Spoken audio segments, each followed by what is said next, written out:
to verify domain in Shopify. Hello everyone, welcome back to the channel, and in this video I'm going to show you how you will be able to verify your domain in your Shopify account.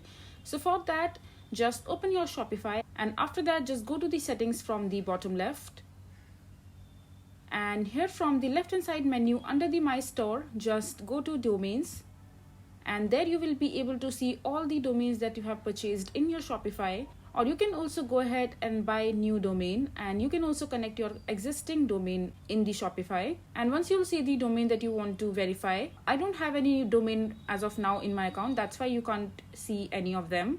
So when you will see the domain on this page, you just have to click on verify, and Shopify will send you an email which will guide you with all the instructions to follow in order to get your domain verified with your Shopify account. And this way you will be able to verify your domain in Shopify. I hope you find this video to be helpful. So that is it for this video. If you find this video to be helpful, make sure to hit that like button and don't forget to subscribe to our channel for more such informative videos, and I'll see you the next time.